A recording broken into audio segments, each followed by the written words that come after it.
Nothing can stop Arthur Tugade from advocating good governance for the Filipinos, and he is willing to give everything just to achieve his vision. And thank you for joining us for this morning event.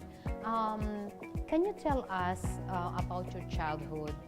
My childhood was not an easy childhood. It was bare. Childhood life, it was bereft of comforts and luxury. I have experienced our house being burned down at Delgado Street in Sampaloc. My childhood, I will always remember the years I stayed in Tatalon area. They called this at that time the squatters area of Quezon City. You want to take a bath? Pump. You want to poo?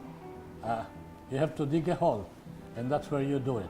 So at that young age, I'm sure somebody pushed you to go for a scholarship, to get an education. Who inspired me in life? What I see with my parents, what I see with my family.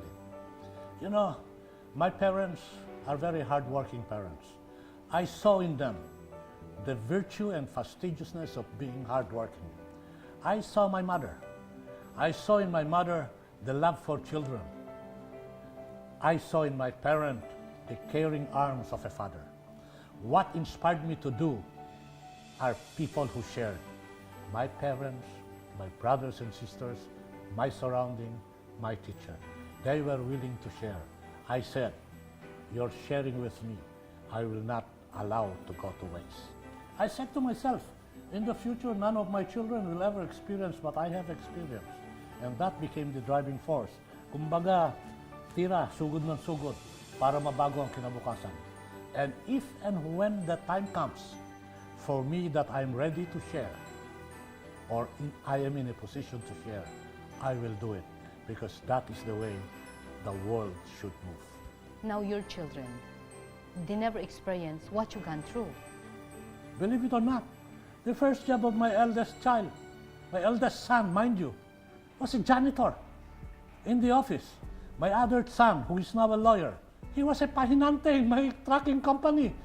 Yung bunso ko, you know, he was a telephone operator. I tell them, despite their improved position in life, an improved position compared to mine, I said, you must learn how to deal with people. You must learn how to suffer. You must learn how it is to be in pain. Because if you learn all those things, this will be calibrating situations where you will improve your life. Yung mga anak ko ho, despite the status they have reached, you'll be surprised. Ang human skills nila, ang galing. But because of your mindset is totally different than these generations. So how you connect with them? Very good point. When I was trying to involve them already in the business, it was very difficult for me to make them toe the line and toe my style. You know, children have their own style. It took guts, it took faith, it took confidence for me to let go. And so I said, I am joining government, I have to divest, you run the company in the way you do. You know what happened, ma'am? The company grew, using their own style. That is the result of having faith. That is the result of having confidence on your children. Why you decided to join the government? Siguro, ma'am, payback period. This is a country that has been very good to me.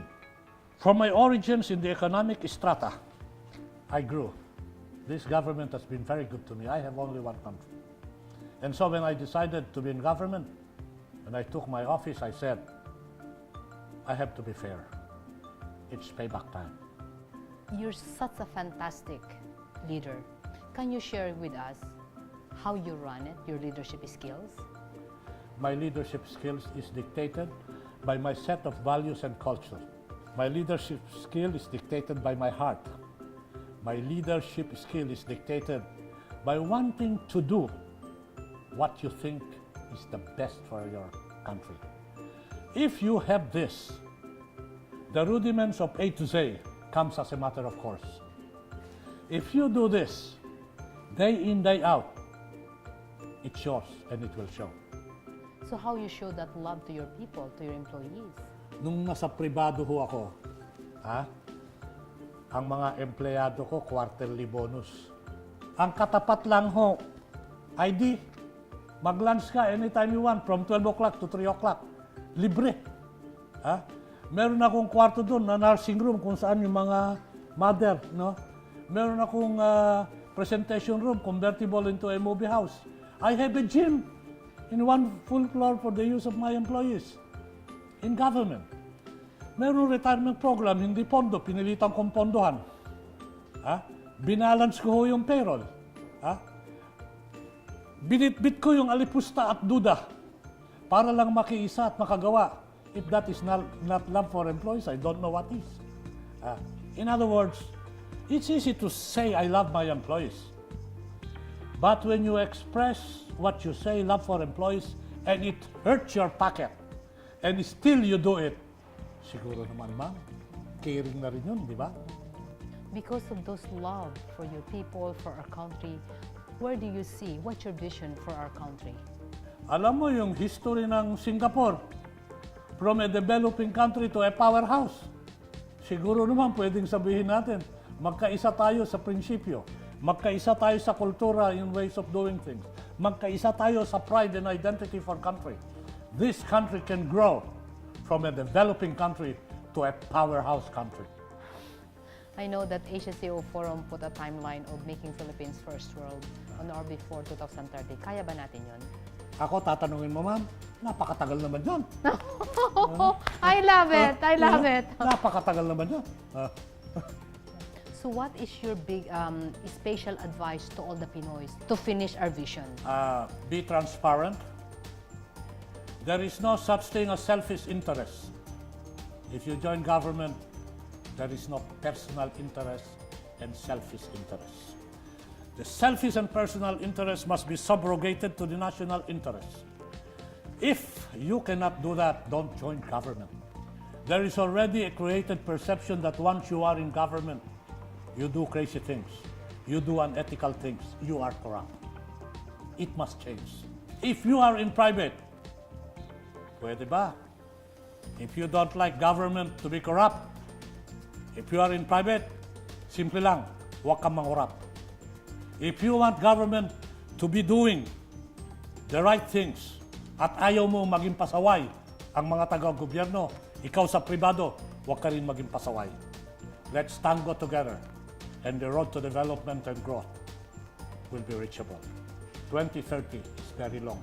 So with that, to reach that, being first world, because you said 2030 so long, so what's your special message to all our viewers to be part of that vision? To be part of this vision, let's go to basic fundamentals.